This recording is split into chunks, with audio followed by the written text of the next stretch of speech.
Hi everyone, for tonight's Nightcap in Review, I'm having an adult beverage, and tonight I'll be discussing Queen of Hawthorne Prep by Jennifer Sucevic. While I do have this beautiful omnibus of the duet, I did read the version off of KU. Of course, I'm giving my honest opinion. Here are the highlights. And there were no illicit content warnings, and I gave this a 4.25, so what's it about? So this book continues the story of Summer, whose life has changed drastically since she moved to the middle of nowhere and started attending Hawthorne Prep. When she moved to the town that her father grew up in, she was unprepared for how much everyone would hate her and her family due to a feud between her family and the Rothschild family. But now an opportunity has presented itself to lay that all to rest, and all it cost her was her future, because now she's engaged to Kingsley. While on one hand she's upset to have lost the right to choose her own future, on the other hand, being with Kingsley, who she does have growing feelings for, means everyone is now treating her like a queen. But even with a contract in place and their growing feelings, there is still a lot of mistrust between the families. So when a secret that her family was keeping gets out, Kingsley shows her that he has no problem casting her to the side and that even a queen can fall from grace. So what are my thoughts? Again, I'm giving this a 4.25. Now, this is the second book in the series, and you do have to read them in order. So if you haven't read the first book, you may want to skip this review as it could contain spoilers.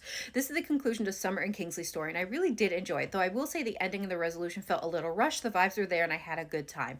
I also want to say how shocked of a short of a timeline I was that these two books happened over, because so much is happening to these characters in such a short period, like a lot, especially when it comes to Summer. I was so frustrated for everything she was going through, because it seemed like most of the last book, as well as this book, she's just paying for the crimes of not just her ancestors' choices, but also her parents' choices.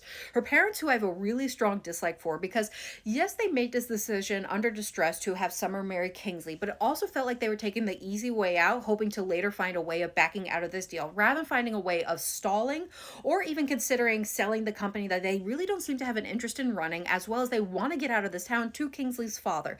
Now, I don't know if Kingsley's father would have taken the deal as he's out for revenge, but it just never seemed like it was even up for consideration, and that frustrated me.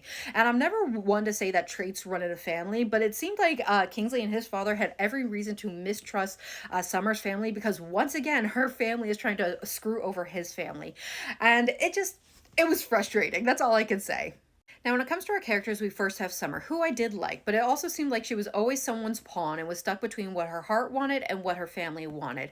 And all she wanted was a say in her future, a choice that seemed to be taken from her at every turn. And if she was actually allowed to make her own choices, she would probably make the same choices that her family wanted, but that choice was taken from her. Now, in this book, she's like 17 or 18, so I get why she's acting the way she did. So I did like her, and I sympathized with her, and I just wanted this girl to catch a break. Now, with Kingsley, I liked him. He is falling for Summer, but he feels betrayed when he discovers the secret that her family is trying to back out of the deal. So he reacts in not the best of ways, which means there's a lot of tension between the two of them that ramps up in this book when they fall back into the bully dynamic, and I really did enjoy that. Overall, while I did find the ending a little abrupt, I did enjoy the story and the chemistry between Summer and Kingsley, and the story does intrigue me enough to where I do want to read the spin-offs of this series. So this book is currently available, the duet is currently available, and I hope you give it a try, and I hope everyone has a good night and happy readings.